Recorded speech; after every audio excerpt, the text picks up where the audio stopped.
আমি রুহুল আমিন কলকাতা থেকে বলছি। আমি যে ঘটনাটি বলবো সেটি ঘটেছিল আরও 30 বছর আগে। আমি তখন গুজরাট ইউনিভার্সিটিতে পড়ালেখা করতাম। ইউনিভার্সিটি হলে সিট পাইনি, সেজন্য একটি রুম ভাড়া নিয়ে নেই। যে রুমটি ভাড়া নেই সেই বাড়িওয়ালার সাথে আমার ভালো সম্পর্ক হয়ে ওঠে। প্রায় তার সাথে বাইরে যেতাম, আড্ডা দিতাম। একদিন আমরা ভূত প্রেত নিয়ে আলোচনা করছিলাম। কোথায় কোথায় কালো জাদু বিষয়টি নিয়ে আমরা আলোচনা করি, কিন্তু যখন আমি কালো জাদু নিয়ে আলোচনা করছিলাম তখন বাড়িওয়ালা যাদব চুপ হয়ে গেল। আমি তাকে চুপ হয়ে যাওয়ার কারণ জিজ্ঞেস করলে সে বলল, কালো জাদু বিষয়ে আলোচনা না করলেই ভালো। তখন আমি তাকে জিজ্ঞেস করি কেন? ভালোই তো লাগছিল, কিন্তু যাদব কোনো উত্তর দেয়নি। তখন আমি বুঝে নিয়েছিলাম হয়তো যাদবের সাথে কিছু একটা ঘটেছে, যা হয়তো বা অনেক ভয়ঙ্কর ছিল, তাই সে এ বিষয়ে আলোচনা করতে চাচ্ছে না। সেদিন তাকে কিছু বলিনি। 15 দিন পরের কথা, আমি আর যাদব সন্ধ্যার পরে একটি চায়ের দোকানের পাশে বসে চা খাচ্ছিলাম। আমরা যেখানে বসেছিলাম সেটি ছিল একটি গ্যারেজ। তখন যাদবকে শক্ত করে ধরি, তার সাথে কিছু ঘটেছে কিনা জিজ্ঞেস করি। আমার অনেক জোরাজোরিতে যাদব সেই হৃদয় বিদারক ঘটনাটি আমাকে শোনায়। ঘটনাটি ছিল এমন, যাদব বলতে লাগলো, তখন সবেমাত্র মাধ্যমিকের গণ্ডি পার হয়েছি, আবেগের সময়। তখন বিবেক দিয়ে কোনো কিছু ভাবতাম না। কলেজে ভর্তি হয়ে একটি মেয়েকে প্রচণ্ড রকমের পছন্দ হয়ে যায়। মেয়েটির নাম ছিল ভারতী। কলেজে ভর্তি হয়ে 6 মাস পর্যন্ত ভারতীকে দূর থেকে শুধু দেখতাম, কখনো কাছে গিয়ে ওর সাথে কথা বলিনি। ভারতী এবং আমি একই ক্লাসে পড়তাম। একদিন আমার বন্ধু সৌরভকে পাঠিয়ে দিলাম ভারতীর কাছে, আমার পক্ষ থেকে যেন তাকে প্রপোজ করে। আমি লজ্জায় তাকে বলতে পারছিলাম না, তাই সৌরভকে পাঠালাম। সৌরভ তার কাছ থেকে ফিরে এসে আমাকে জানালো ভারতী আমাকে পছন্দ করে না এবং সে কখনো আমার সাথে সম্পর্কে যেতে চায় না। কথাটি শুনে খুব কষ্ট পেয়েছিলাম, তবু আমি হাল ছাড়িনি। এরপর প্রতিদিন সৌরভকে তার কাছে পাঠাতাম। প্রতিদিন একটি করে চিরকুট পাঠাতাম সৌরভের মাধ্যমে, কিন্তু কোনো দিন চিঠির উত্তর পাইনি। যারা এই বয়সে প্রেমে পড়েছেন তারা হয়তো জানেন এই সময় কি অবস্থা হয়। চোখ বুঝলেও যেন ভারতীকে দেখতাম, পড়তে বসলেও যেন ভারতীকে দেখতাম, মানে সর্ব অবস্থায় শুধু তাকে নিয়েই ভাবতাম। একদিন কলেজে গিয়ে জানতে পারি আমার বন্ধু সৌরভ এবং ভারতী প্রেম করছে। এটা শোনার পরে আমি নিজেকে আর ধরে রাখতে পারিনি। প্রচণ্ড রেগেমেগে সৌরভকে মারতে গিয়েছিলাম। আমাদের মাঝে হাতাহাতি হয়। এক পর্যায়ে কলেজের বাহিরে কয়েকজন বন্ধু আমাদের দুজনকে একত্রিত করে, সাথে ছিল ভারতী। সকলে চেয়েছিল আমাদের গ্যাঞ্জামটা মিটিয়ে দিবে। তখন ভারতী বলে কখনো সৌরভ নাকি আমার পক্ষ থেকে তাকে কিছু জানায়নি, এমনকি আমার পাঠানো চিঠিগুলো তার কাছে পৌঁছায়নি। ভারতী সরাসরি বলে দেয় যা হওয়ার হয়ে গেছে। সৌরভকে আমি ভালোবাসি, ওকে ছেড়ে দেওয়া আমার পক্ষে সম্ভব না। এসব কথা শুনে আমি যেন আগুনে জ্বলছিলাম। ওখান থেকে বাড়িতে চলে গেলাম। কি করব ভেবে না পেয়ে একটি চাকু দিয়ে নিজের হাতে নিজেই পচাতে শুরু করি। হাত থেকে প্রচুরভাবে রক্ত বের হচ্ছে। বাবা মা এটা দেখে দ্রুত আমাকে ডাক্তারের কাছে নিয়ে যায়।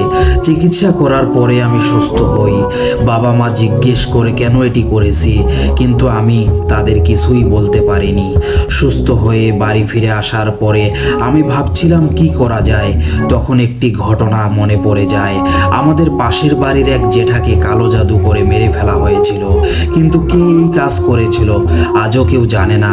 তখন আমিও সিদ্ধান্ত নেই সৌরভকে কালো জাদু করব, ওকে আমি বাঁচতে দিব না। আমার বাবা ছিল ধনী ব্যক্তি, তাই আমাদের টাকা পয়সার সমস্যা ছিল না। আমি আলমারি থেকে 15,000 রুপি চুরি করে নিয়ে যাই।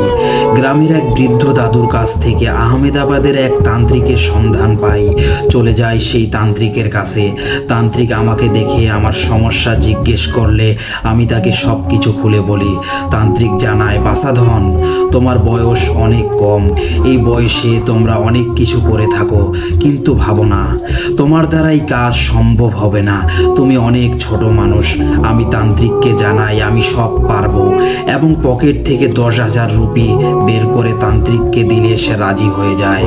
তখন তান্ত্রিক বলে সৌরভ ও ভারতীর মাথার চুল এবং তাদের পরিহিত পোশাক আনতে হবে এবং শ্মশান থেকে মৃত ব্যক্তির মাথার চুল ও আঙ্গুল কেটে আনতে হবে। শ্মশানে যেতে হবে খালি গায়ে, কোনো কিছু পরিধান করতে পারবে না। তারপরে এগুলোকে আমি তৈরি করে তোমার কাছে দিব। তুমি সেগুলি শ্মশানে গিয়ে মাটিতে পুঁতে রেখে আসবে। আর হ্যাঁ, শ্মশান থেকে মৃত ব্যক্তির মাথার চুল ও আঙ্গুল আনতে হবে অমাবস্যার রাতে এবং সেগুলো পুঁতে রেখে আসতেও হবে অমাবস্যার রাতে। এগুলি যদি করতে পারো তাহলে শুধু ভারতী নয়, ওর মাও তোমার জন্য পাগল হবে এবং সেই সাথে সৌরভের মৃত্যু নিশ্চিত। আমি রাতের বেলায় সৌরভ ও ভারতীদের বাড়ি থেকে ওদের জামা চুরি করে নিয়ে আসি। বন্ধু ও বান্ধবীদের মাধ্যমে ওদের চুল কালেক্ট করি, সেগুলি তান্ত্রিককে দেই। এর কিছুদিন পরে অমাবস্যা। আমাকে বড় কোনো শ্মশানে যেতে হবে যেখানে প্রতিনিয়ত কারো না কারো লাশ মাটি দেওয়া হয়। গুজরাটের মৌরবীর এক শ্মশানকে আমি বেছে নেই, কারণ সেখানে প্রতিদিন কোনো না কোনো লাশ দাফন করা হয়। বিকেলবেলা গিয়ে সমাধিটা ভালো করে দেখে এসেছিলাম যে কোথায় নতুন লাশকে রাখা হয়েছে। আমি সে অমাবস্যার রাতে একটি ছুরি ও কোদাল নিয়ে রওনা দিই শ্মশানের উদ্দেশ্যে। শ্মশানের বাহিরে জামা কাপড় খুলে রেখে সম্পূর্ণ উলঙ্গ অবস্থায় শ্মশানে প্রবেশ করি। প্রবেশ করতেই কেমন যেন একটা হালকা বাতাস আমাকে ধাক্কা দিয়ে বাহিরে ফেলে দিল। আমি তোয়াক্কা না করে ভিতরে ঢুকে পড়ি। চারিদিক থেকে ভেসে আসছে শত শত শিয়ালের ডাক। হালকা বাতাস বয়ে চলছে শ্মশানের ভিতরে। আকাশটা অনেক পরিষ্কার। আমি সরাসরি চলে গেলাম সেই সমাধির কাছে। বিলম্ব না করে কোদাল দিয়ে সমাধির মাটি খুঁড়তে শুরু করলাম। কয়েকটি কোপ দিয়েছি মাত্র, এর ভিতরে শুরু হয়ে যায় ঝড়। চারিদিকে প্রচণ্ড রকমের বাতাস। আমি তখন ভয়ে ঘেমে গেছি, কিন্তু আমাকে সফল হতে হবে। তাই আবারও মাটি খুঁড়তে থাকি। মাটি খুঁড়তে খুঁড়তে লাশ পর্যন্ত পৌঁছে যাই। সমাধির ভিতরে ছিল একটি মেয়ের লাশ। আমি তার একটি হাতের আঙ্গুল যখন কাটতে যাব তখন অন্য হাত দিয়ে মেয়েটি আমাকে ধরে ফেলে। আরে কি আজব, মৃত মানুষ আমাকে ধরলো কিভাবে? বলতে ভুলে গেছি, তান্ত্রিক আমাকে একটি পানি দিয়েছিল এবং বলেছিল যদি কোনো সমস্যা হয় এই পানি ছিটিয়ে দিস। আমি দ্রুত সে পানি সেখানে ছিটিয়ে দিই। সাথে সাথে লাশ আমার হাত ছেড়ে দেয়। আমি একটি আঙ্গুল কাটিয়ে এবং তার মাথার চুল কেটে নেই। এগুলি একটি কাপড়ে পেঁচিয়ে পকেটে ঢুকিয়ে রাখি। তখনও শ্মশানের ভিতরে ঝড় বয়ে চলছে। আমি একটা দৌড় দেই, কিন্তু হঠাৎ কিসের ভিতর যেন আমার পা আটকে পড়ে। পিছনে ঘুরে দেখি একটি কবরের ভিতর আমার পা আটকে গেছে। সমাধিটি ছিল ভাঙ্গা। অনেক চেষ্টা করেও পা উপরে উঠাতে পারি না। আবারও বোতলের পানি ছিটিয়ে দেই। তাড়াহুড়া করে উঠতে গিয়ে পানির বোতল সেখানে ভুলে ফেলে আসি। এবার এক দৌড় দিয়ে শ্মশান থেকে বের হয়ে যাই। বের হয়ে 3 কোয়ার্টার প্যান্ট 30 সেকেন্ডে পরে ফেলি এবং বাড়ির দিকে হাঁটতে শুরু করি। একটু সামনেই কয়েকটি আলো দেখা যাচ্ছে। ভেবেছি হয়তো মানুষজন, কিন্তু কাছে গিয়ে দেখতে পাই এরা মানুষ নয়, বাঘের মতো কয়েকটি প্রাণী আমার দিকে তাকিয়ে আছে। তবে এগুলো বাঘও নয়, মনে হচ্ছে এরা এখনই আমাকে ছিঁড়ে খেয়ে ফেলবে। এদের ভয়ে আমি উল্টো দিকে আবার দৌড় দিই। দৌড়াতে দৌড়াতে আবারও শ্মশানের সামনে আসি। শ্মশানের ভেতর থেকে হাজার হাজার ছায়ামূর্তি আস্তে আস্তে আমার দিকে হেঁটে আসছে। দূর থেকে একটি শব্দ আসছে, যা নিয়েছিস যেখান থেকে নিয়েছিস ওখানে রেখে যা। কিন্তু আমি হেরে যাওয়ার পাত্র নই। আমি এবার শ্মশান পার হয়ে উল্টো দিকে দৌড়াতে থাকি। সেই ছায়ামূর্তিগুলো আমাকে পিছন থেকে ধাওয়া করছিল। এরা কেমন যেন আমাকে ধরেও ধরছে না। পিছন থেকে বড় রকমের ঝড় আমাকে ধাওয়া করছে, অথচ আমার সামনে কোনো ঝড় নেই। তখন ভয়ে আমার অবস্থা করুণ মনে হচ্ছিল। এরা এখনই আমাকে ধরে খেয়ে ফেলবে। হঠাৎ একটি গাছের সাথে ধাক্কা খাই। এরপর আমার কিছু মনে নেই। জ্ঞান ফিরে নিজেকে একটি বাগানের ভিতরে আবিষ্কার করি। চারিপাশটা অন্ধকার। আমি উঠে দাঁড়াই, পকেটে হাত দেই, কাঙ্ক্ষিত জিনিসগুলি কাছে আছে কিনা দেখে নেই। হ্যাঁ, সব কিছু ঠিক আছে। তান্ত্রিকের কাছে গিয়ে এগুলো জমা দেই। তান্ত্রিক আমাকে 3 দিন পরে তার কাছে যেতে বলে এবং আরও 5,000 রুপি দাবি করে। ঠিক 3 দিন পরে 5,000 রুপি নিয়ে নিয়ে আমি তান্ত্রিকের কাছে যাই। তান্ত্রিক লাল কাপড়ে পেঁচিয়ে আমাকে একটি পুতুল দেয় এবং বলে মুসলিম ধর্মের কোনো ব্যক্তিকে দিয়ে এটিকে জানাজা পড়িয়ে আগামী অমাবস্যার রাতে সেই কবরে রেখে আসবি, যে কবর থেকে হাতের আঙ্গুল ও চুল এনেছিলি। আমি এক মুসলিম বন্ধুকে টাকা দিয়ে পুতুলটিকে জানাজা পড়িয়ে আগামী অমাবস্যার অপেক্ষায় থাকি। পুতুলটিকে আমার রুমে একটি বাক্সের ভিতরে সযত্নে রেখে দেই। অমাবস্যা আসতে এখনো কয়েকদিন বাকি। এক রাতে ঘরের বাহিরে মানুষের হাঁটাহাঁটির টের পেয়ে আমার মা বের হয়। সে বের হয়ে দেখে বাঘের মতো দেখতে কিছু প্রাণী আমাদের গরুর গোয়াল থেকে গরু কামড়ে কামড়ে খাচ্ছে। একটি গরু তারা খেয়ে ফেলেছে। এই দৃশ্য দেখে মা চিৎকার দেয়। সকালে ঘুম থেকে উঠে দেখতে পাই একটি গরুর 1/3 খেয়ে শেষ করে ফেলেছে, কিন্তু সেই প্রাণীগুলিকে তখন আর দেখা যায় না। আমার মা যখন সেই প্রাণীগুলোর পরিচয় দিচ্ছিল তখন আমি বুঝে ফেলেছিলাম এগুলি সেই প্রাণী যাদের আমি শ্মশানের বাইরে দেখেছি। আরেক রাতে আমি মাত্র শুয়ে ঘুমের মতো পড়েছি। মনে হলো কে যেন আমার গলায় হাত দিল। চোখ মেলে দেখি একটি অবয়ব আমার দিকে এগিয়ে আসছে। এর ভিতরে সে আমার গলা চেপে ধরলো। একটা কথা বলে গেল, তুই বড় ভুল করেছিস, এর পরিণাম খুবই ভয়াবহ হবে। অবয়বটি আমাকে ছেড়ে দিয়ে জায়গায় ভ্যানিশ হয়ে গেল। অমাবস্যার রাত চলে এলো। আমি রাতে খাওয়া দাওয়া শেষ করে পুতুলটি হাতে নিয়ে শ্মশানের দিকে চলতে লাগলাম। শ্মশানে প্রবেশ করার আগেই সেখানে কয়েকটি কুকুর দেখলাম। ঠিক আগের মতো 3/4 প্যান্ট খুলে উলঙ্গ অবস্থায় শ্মশানে প্রবেশ করি। খুব দ্রুত সেই কবরের কাছে গিয়ে এক কর্নার দিয়ে মাটি করি। খুব দ্রুত কাজটি সম্পন্ন করার জন্য বেশি নিচ পর্যন্ত আমি যাইনি। এক হাতের মতো মাটি করে পুতুলটিকে সেখানে চাপা দিয়ে দাঁড়িয়ে পড়ি। কিন্তু যখন দাঁড়াই তখন যা দেখতে পাই তা সত্যি আর কোনোদিন আমি দেখতে চাইব না। প্রত্যেকটা সমাধি থেকে মৃত মানুষেরা উঠে গেল এবং তারা সকলে আমার দিকে ধেয়ে আসছে। পুরো শ্মশান ঘাট পচা একটি গন্ধে ভরে গেল। এত বাজে গন্ধ কোনোদিনও পাইনি আমি কোথাও। আমি জোরে জোরে চিৎকার করার চেষ্টা করছি, কিন্তু আমার গলা থেকে কোনো শব্দ বের হচ্ছে না। আমি পিছনের দিকে দৌড় দিলাম। দৌড় দিয়ে সামনে গিয়ে একটি ছোট্ট খাল পেলাম। খালের পানিতে ঝাঁপ দিয়ে ওপার চলে গেলাম। ওপার চলে যাওয়ার পর সেই মৃত ব্যক্তিদের আর দেখতে পেলাম না। ভেবেছিলাম বেঁচে গেছি। একটু সামনে এগোতে একটি জঙ্গল দেখতে পাই। এই জঙ্গলের ভেতর থেকে নানা ধরনের পশু পাখির ডাক ভেসে আসছে, সেই সাথে শেয়ালের ডাক। দূর থেকে একটি কান্নার শব্দ পাচ্ছি। কান্নাটি ছিল কোনো মেয়ের কান্না। ভেবেছিলাম হয়তো এখানে কোনো বাড়িঘর আছে, তাই সেখান থেকে কেউ কান্না করছে। ভাবছিলাম যদি কোনো বাড়ি পাই তাদের থেকে সাহায্য নিয়ে এখানে থেকে যাব এবং সকালে বাড়িতে চলে যাব। তাই কান্নার উৎস খুঁজতে খুঁজতে সেদিকে গেলাম। যতই কান্নার আওয়াজের দিকে হাঁটছি ততই যেন কান্নাটা দূরে যাচ্ছে। তাও আমি সেদিকে হাঁটছি। কিছু দূর গিয়ে দেখি ছোট একটি ঘর, মনে হচ্ছে অনেক পুরাতন একটি ঘর, এবং এই ঘরের ভিতর থেকে কান্নার শব্দটা আসছে। আমি সেই ঘরের দরজায় গিয়ে ডাক দেই, কেউ কি আছেন এখানে? ভিতর থেকে শব্দ আসে, ভিতরে আসতে পারেন। আমি তখন খুবই স্বস্তি পেয়েছিলাম। যাক, একটি বাড়ি তো পাওয়া গেল। এখানে রাতটা কাটিয়ে সকালে চলে যাব। ঘরের ভিতরে এমন একটি পচা ভাবসা গন্ধ যা সহ্য করার মতো না। পিছনে একটি ছোট্ট বারান্দার মতো, সেখানে গিয়ে দেখতে পাই কয়েকটি পচা লাশ ফালানো এবং মেয়েটি সেই লাশের শরীর থেকে মাংস তুলে তুলে খাচ্ছে। আমি একটি চিৎকার দিতে যাব তখন মেয়েটি 360 ডিগ্রি অ্যাঙ্গেলে তার মাথাটা আমার দিকে ঘোরায়। আর এ তো সেই মেয়েটি যার হাতের আঙ্গুল ও মাথার চুল আমি কেটেছি। আমি কোনো চিন্তা ভাবনা ছাড়াই সেখান থেকে দৌড় দেই। আমি দৌড় দিলেই মেয়েটি আমার পিছনে আমাকে ধাওয়া করে। কতক্ষণ মেয়েটি আমাকে ধাওয়া করেছে আর কতক্ষণ যে দৌড়েছি সঠিক টাইম বলতে পারবো না, তবে মনে হচ্ছিল কয়েক বছর ধরে দৌড়াচ্ছি। কখনো কখনো মনে হচ্ছিল আমি যেখান দিয়ে দৌড়াচ্ছি আমার পায়ের নিচে শুধু লাশ আর লাশ, এবং প্রচণ্ড বাতাস হচ্ছে আমার পিছনে, যেন পিছনের গাছগাছালি আমার ভেঙ্গে আমার গায়ের উপরে পড়বে। হঠাৎ মুসলমানদের আজানের শব্দ শুনতে পাই, সাথে সাথে পিছনের সব কিছু ঠিক হয়ে যায় এবং তখনই আমি ওখানে পড়ে যাই। যখন আমার জ্ঞান ফিরে তখন সূর্য মধ্য আকাশে। নিজেকে একটি বাড়ির বারান্দায় আবিষ্কার করি। ওই এলাকার লোকেরা নাকি আমাকে জঙ্গলের পাশে পড়ে থাকতে দেখে বাড়িতে নিয়ে এসেছে।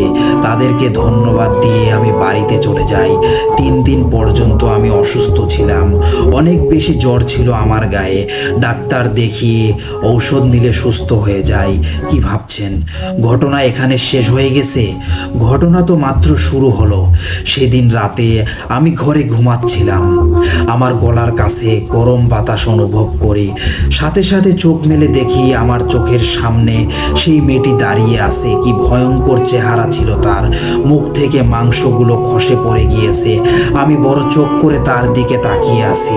মেয়েটি একটু বিদঘুটে হাসি দিয়ে তার হাতটা আমার দিকে বাড়িয়ে দেয়।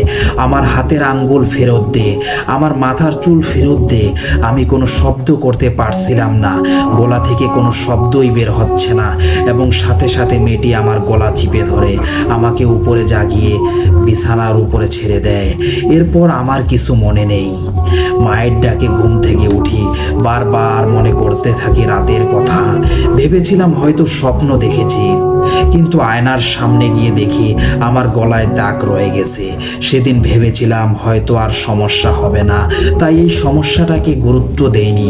পরদিন রাতে শুয়েছিলাম, মাত্র ঝিমের মতো দিয়েছি। হঠাৎ শুনতে একটি শব্দ শুনতে পাই। শব্দটি শুনে লাফ দিয়ে উঠি। ভালোভাবে খেয়াল করে শুনি আমাদের ঘরের বাইরে যেন ঘোড়া দৌড়াচ্ছে। জানালার ফাঁক দিয়ে যখন দেখতে চাই আসলে বাইরে কিসের শব্দ, তখনই টিন ভেঙে একটি হাত এসে আমার গলা চেপে ধরে। আমি নড়তে পারছিলাম না। অনেক ছুটাছুটি করার পর হাতটি আমাকে ছেড়ে দেয়। সাথে সাথে আমি বিছানায় গিয়ে পাশে থাকা জগ থেকে পানি খাই। এক ঢোকে পুরো জগের পানি শেষ করে ফেলি। আমার সাথে এত সমস্যা হচ্ছে তাও আমি বাবা মাকে জানাইনি, কারণ যা কিছু করেছি আমি একাই করেছি। তখন আমার হাতে টাকা ছিল না। বাবা আলমারিতে টাকা না পেয়ে আমার সাথে অনেক বকাবকি করেছে। আমি চাচ্ছিলাম আবার সেই তান্ত্রিকের কাছে যাব এবং আমার সমস্যাগুলি খুলে বলবো। আমার সাথে তো এমন ঘটনা ঘটার কথা ছিল না, কিন্তু কাছে টাকা না থাকার কারণে আমি যেতে পারিনি। এরপর 2 দিন আমার সাথে কোনো সমস্যা হয়নি, কিন্তু তারপর দিন আমি ঘুমাচ্ছিলাম।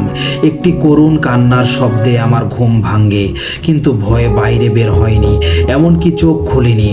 আবার ঘুমিয়ে পড়ি। প্রায় ঘন্টাখানেক পরে বাবার রুম থেকে চিৎকারের শব্দ পেয়ে দৌড়ে যাই। গিয়ে দেখতে পাই বাবার রুমটি রক্তাক্ত, চারিদিকে রক্ত ছিটে আছে এবং আমার বাবার নিথর দেহটিকে বাঘের মতো কিছু জন্তু ছিঁড়ে ছিঁড়ে খাচ্ছে। এই জন্তুগুলোকে আমি শ্মশানের বাইরে দেখেছিলাম। বাবার একটি হাত ও 2টি পা শরীর থেকে আলাদা, কিন্তু আমার মায়ের তো এখানে থাকার কথা ছিল। সে কোথায়? মাকে ওখানে দেখতে না পেয়ে আমি দৌড় দিয়ে ঘরের বাইরে চলে আসি। বাড়ির ওখানে এসে আরেকটি কঠিন দৃশ্য দেখতে পাই। গলায় ফাঁসি দিয়ে আমার মা একটি গাছের সাথে ঝুলে আছে। তখন আমার ছোট বোনটি মামা বাড়িতে ছিল। এরপর আমার কিছুই মনে নেই। জ্ঞান ফিরলে বাড়ি ভর্তি অনেক মানুষ দেখি, বাড়িতে পুলিশও আসে।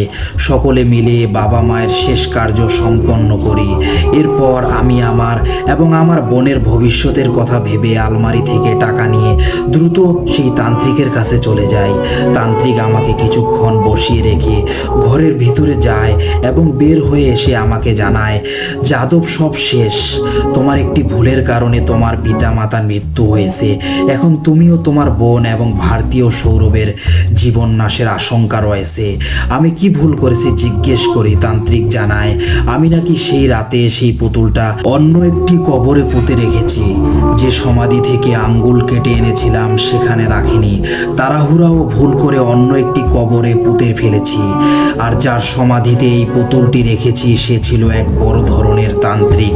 তার মৃত্যুর পরেও তার জিনেরা এই সমাধির আশেপাশে ঘোরাফেরা করে। সে তান্ত্রিকের জিনেরা আমার পিছু নিয়েছে, এমনকি আমার বাবা মাকে তারাই শেষ করেছে। আর যে মেয়েটির হাতের আঙ্গুল ও চুল কেটে এনেছিলাম ও সেগুলি ফেরত পায়নি বলে আমার কাছে প্রতিদিন সেগুলি চাইতে আসে। এ কথাগুলো শুনে আমি যেন আকাশ থেকে পড়লাম। তান্ত্রিককে বললাম এখন সমাধান কি? তান্ত্রিক জানালো বলো কি করা যায় দেখছি। তুমি 10 দিন পরে আমার এখানে আসবে। তোমার এই সমস্যা সমাধানের জন্য আমাকে আমার গরুর কাছে যেতে হবে গোয়াতে। আর হ্যাঁ, সৌরভ ও ভারতীর একটু খোঁজ নিও, ওরা কেমন আছে। এই বলে তান্ত্রিক আমাকে 3টা তাবিজ দেয় এবং এগুলি আমার সাথে রাখতে বলে। আসলে আমি বাবা মাকে হারানোর পরে বুঝতে পেরেছিলাম এটা আমার উচিত হয়নি। তান্ত্রিককে বললাম সৌরভ ও ভারতীর যেন কোনো ক্ষতি না হয়, যা করার আপনি করেন। ছোট বোনকে আবারও মামাদের সাথে তাদের বাড়িতে পাঠিয়ে দিলাম। সৌরভের খোঁজ নিয়ে দেখি সে মৃত্যুর সাথে পাঞ্জা লড়ছে। সৌরভ শুকিয়ে কাঠ হয়ে গেছে। আমি ওদের বাড়িতে গিয়ে ওর সাথে দেখা করি, কিন্তু সৌরভ কথা বলার মতো অবস্থায় ছিল না। বেচারার দিকে তাকাতেই আমার 2 চোখ দিয়ে পানি পড়ে যায়। কত বড় ভুল করেছি আমি। ভারতীর খোঁজ নিয়ে জানতে পারি ওর অবস্থাও করুন। ওর মাথার সমস্ত চুল ঝরে পড়ে গিয়েছে, শুধু খিচুনি দেয় এবং কাশি দিলে কাশির সাথে রক্ত পড়ে। আমি সৌরভ ও ভারতীর বাড়িতে কলেজ বন্ধু হিসেবে গিয়েছিলাম। রাতে বাসায় এসে শুধু কান্নাকাটি করি। আমি কি করলাম? এই ভয়ঙ্কর কালো জাদুর কারণে বাবা মাকে হারালাম। আমিও আমার বোন সহ 2 বন্ধুর প্রাণনাশের আশঙ্কা রয়েছে। সে রাতে বাসায় শুয়েছিলাম। বাইরে প্রচণ্ড ঝড় বৃষ্টি শুরু হয়। ভয়ে আমার শরীর থরথর করে কাঁপছে। কে যেন দরজায় জোরে জোরে বাড়ি দিচ্ছে। ভেবেছি হয়তো কেউ ঝড়ে আটকে পড়েছে, তাই আমাদের বাড়িতে ঢুকেছে। আমি দরজা খুলতে এক বৃদ্ধকে দেখতে পাই। যখনই আমি তার হাত ধরে ঘরে নিয়ে আসতে চাই, সাথে সাথে সে লাফ দিয়ে বাইরে পড়ে যায় এবং সেকেন্ডের ভিতরে ভ্যানিশ হয়ে যায়। তখন বুঝতে পারি এ কোনো মানুষ নয়। আমার শরীরে তাবিজ থাকায় এ আমার কোনো ক্ষতি করতে পারেনি। সারা রাত বাড়ির ভিতরে করুণ সুরে কান্নার শব্দ পাই। বাড়িতে একা, তাছাড়া এত কিছু ঘটে গেল। আমার সম্পূর্ণ শরীরের অঙ্গে অঙ্গে ভয় বিরাজ করছিল। কম্বল মুড়ি দিয়ে নিজেকে ঢেকে রাখার চেষ্টা করি, যদি একটু প্রশান্তি পাই। কখন যে ঘুমিয়ে পড়েছি জানি না। সকালে একটি চিৎকারে ঘুম ভাঙে। দরজা খুলতেই মামাতো ভাই আমাকে জড়িয়ে ধরে কাঁদতে শুরু করে। আমার বোন পূজা আমাদের ছেড়ে চলে গেছে। আমাদের বাড়িতে পুকুরেও লাশ পাওয়া গেছে। তখন আমার অবস্থাটা কি হয়েছে আপনারা বুঝতে পারছেন। মামাতো ভাইকে নিয়ে চলে যাই মামাদের বাড়িতে। আমার 10 বছরের বোনটিও আমাকে ছেড়ে চলে গেল শুধুমাত্র আমার একটি ভুলের জন্য। এই 10টি দিন আমি যে কত কষ্টে এবং খারাপভাবে কাটিয়েছি তা কেবলমাত্র আমি জানি। প্রতি রাতেই বাড়ির বাহির থেকে যে কান্নার শব্দটি শুনতে পেতাম। 10 দিন পর আহমেদাবাদের তান্ত্রিকের বাড়িতে যাই। তোমার ভুলের কারণে 3টি প্রাণ চলে গেল, আরও 3টি প্রাণের আশঙ্কা রয়েছে। সমস্যা যেহেতু তুমি ঘটিয়েছ, তোমাকেই সমাধান করতে হবে। তবে এবার আমি তোমাকে সরাসরি সাহায্য করব। 3 দিনের ভিতরে যদি তুমি সব কাজগুলো করতে না পারো, তাহলে তোমার বন্ধুদের হারাতে হবে। তোমাকে আবারও সেই শ্মশান ঘাটে যেতে হবে এবং সেই কবর থেকে পুতুলটি উঠিয়ে সেটিকে নষ্ট করতে হবে। তবে নষ্ট করার আগে পুতুলটি ভেঙে তার ভিতরে লাল কাপড়ে সেই মেয়েটির মাথার চুল এবং আঙুল পাবে। সেগুলি সেই মেয়েটির কবরেই রেখে দিতে হবে। আমি তোমার সাথে যাব। তুমি একটি কোদাল নিয়ে রেডি থাকবে। যেই কথা সেই কাজ। সেই রাতেই আমি এবং তান্ত্রিক সেখানে যাই। আমি কোদাল দিয়ে মাটি খুঁড়ে পুতুলটি বের করি আর তান্ত্রিক তন্ত্র মন্ত্র পড়ছিল। এদিকে পুরো শ্মশানটা যেন ভেঙে চুরমার হয়ে যাচ্ছিল। তান্ত্রিক আমাকে বলেছিল কোনোভাবেই পিছনে তাকাবি না, তোর কাজ তুই চালিয়ে যাবি। আমার বারবার মনে হচ্ছিল পিছনে শত শত দানব দৌড়ে দৌড়ে আমাদের দিকে আসছে, কিন্তু আমি তান্ত্রিকের কথা মতো পিছনে তাকাই না। পুতুলটি উঠিয়ে তা ভেঙে ফেলি। লাল কাপড়টি পেয়ে সে মেয়েটির সমাধি করে সেখানে রেখে দেই। কবিরাজ আমার হাতে একটি ম্যাচ দিয়ে পুতুলটি পুড়িয়ে ফেলতে বলে এবং তান্ত্রিক খুব দ্রুত কি যেন তন্ত্রমন্ত্র পড়ছিল। পুতুলটি যখনই পড়ানো শেষ হলো, তখন সম্পূর্ণ শ্মশান ঘাটটা শুনশান হয়ে গেল। তান্ত্রিক বলে উঠল সমস্যার সমাধান হয়ে গেছে। এরপর আমি তান্ত্রিককে নিয়ে আমার বাড়িতে চলে যাই। সে রাতে তান্ত্রিক আমাদের বাড়িতে ছিল, পরদিন সে চলে যায়। এরপর আমার সাথে যদিও কিছু ঘটনা ঘটেনি, কিন্তু আমার বাবা মা ও বোনের মৃত্যুর শোক আজও আমি ভুলিনি। এখনো প্রায় তাদের কথা ভেবে কান্না করি। আমার বন্ধু সৌরভ ও ভারতী সুস্থ হয়ে গিয়েছিল। পরবর্তীতে ওরা বিয়ে করেছে। কখনো সাহস করে ওদের জিজ্ঞেস করতে পারিনি ওদের সাথে কি ঘটেছিল, কারণ আমি তো চোর, আর চোরের মন পুলিশ পুলিশ। সর্বশেষ একটি কথা সকলকে জানাতে চাই, কালো জাদু বা ব্ল্যাক ম্যাজিক করার আগে 100 বার ভাবুন। আমার মতো ভুল করে নিজের পরিবারকে হারাবেন না। ভালো থাকুক পৃথিবীর সকল পরিবার, পৃথিবীর সকল বন্ধুদের মাঝে বন্ধন টিকে থাকুক, বন্ধুত্বের মাঝে কখনো যেন ফাটল না ধরে। এই বলে আমার ঘটনা শেষ করছি। লিসেনার্স, এবার আমরা পরের ঘটনায় চলে যাব। আর এই ঘটনাটি লিখেছেন সোনিয়া আক্তার আয়েশা। তিনি যেভাবে লিখেছেন আমি সেভাবে বলার চেষ্টা করছি। সময়টা ছিল 1992 সাল। তখন খুব ছোট ছিলাম আমি। আমার ছোট ভাইয়ের বয়স তখন 2 মাস প্লাস। আমার ছোট ভাই যখন মায়ের পেটে ছিল সেই থেকেই মায়ের সাথে ভয়ঙ্কর অনেক কিছু ঘটতো।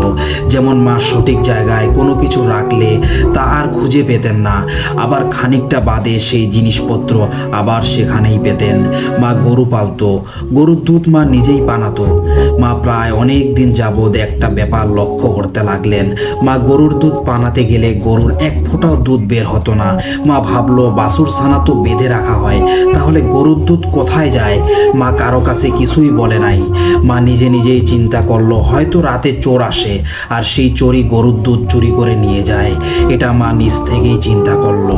আসমা পাহারা দিবেন, চোর কখন আসে।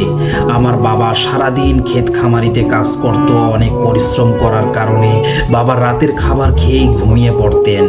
আমার মাটির ঘরের সামনেই বারান্দা ছিল, তাতে একটি চৌকি পাতানো ছিল। এর মধ্যে বাবা ঘুমিয়ে পড়েছে। মা যখন ছোট ভাইকে নিয়ে বারান্দার চৌকিতে বসলো তখন রাত প্রায় 11টার মতো হবে। মা গোয়াল ঘরের দিকে তাকিয়ে থাকতে থাকতে ঘুমিয়ে পড়েছেন। অনেক সময় পর আমার ভাইয়ের হাত মায়ের মুখে লাগার পর মার ঘুম ভেঙে যায়। মা গোয়াল ঘরে কি একটা ফুসফুস শব্দ পেল।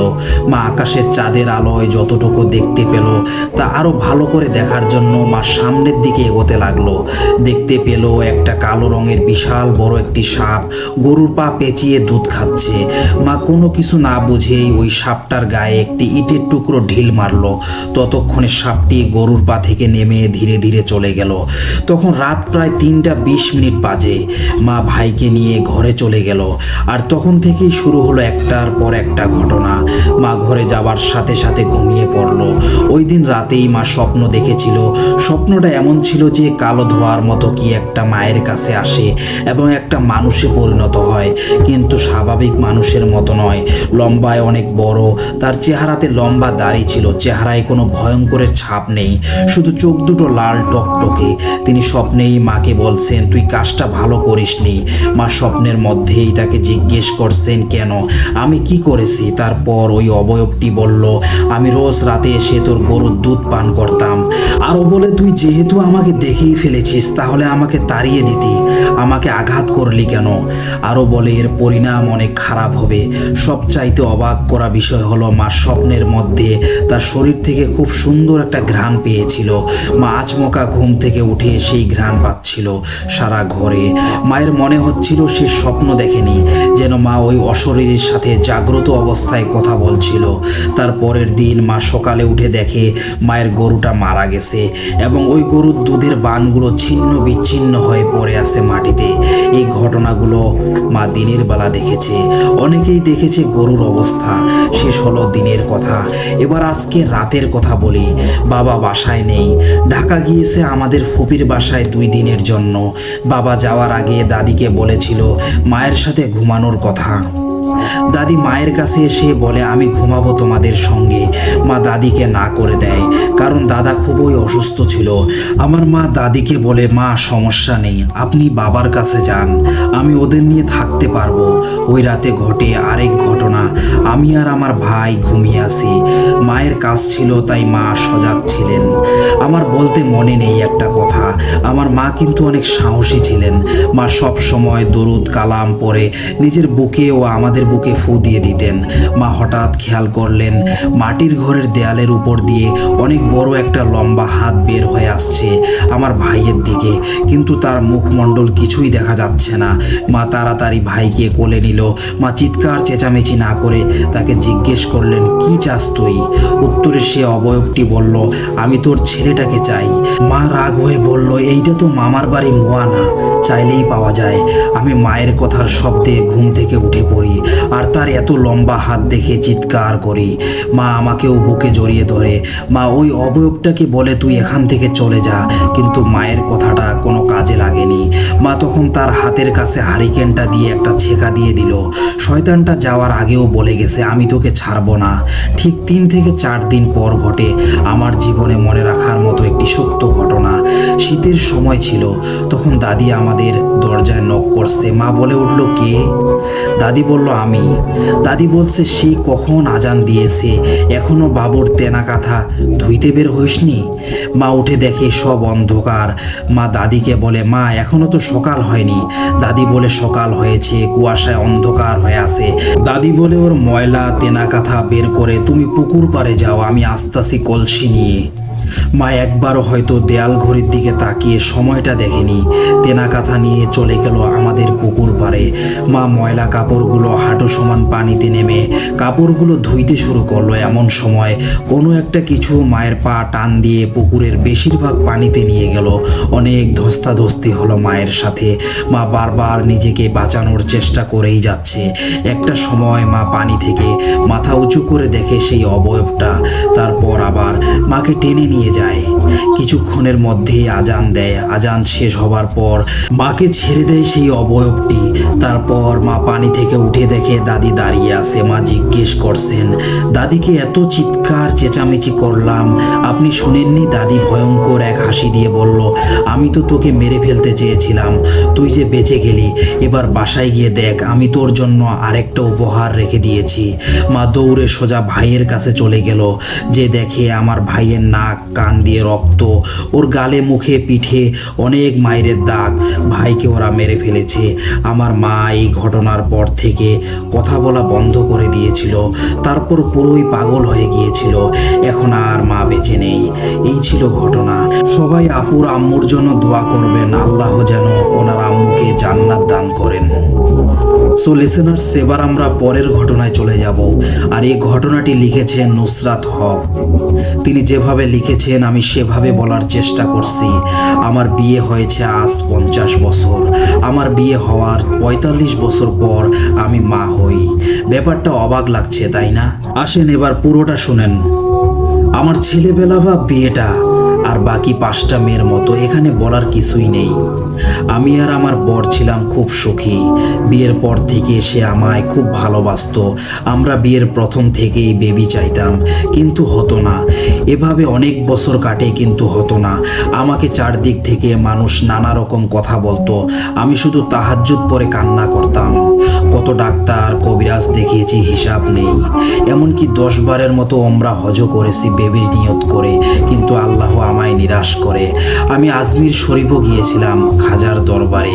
কথিত আছে খাজার দরবার থেকে নাকি আল্লাহ কাউকে খালি হাতে ফেরায় না। আমি খাজার দরবারে নিয়ত করে যেতাম। বেবির জন্য 7 বার গিয়েছি, কিন্তু বেবি হয়নি। অনেক দেশ বিদেশের ডাক্তার দেখিয়েছি বেবির জন্য, কিন্তু বেবি হয়নি। বর আমার ব্যবসা করতো, মোটামুটি টাকা ছিল।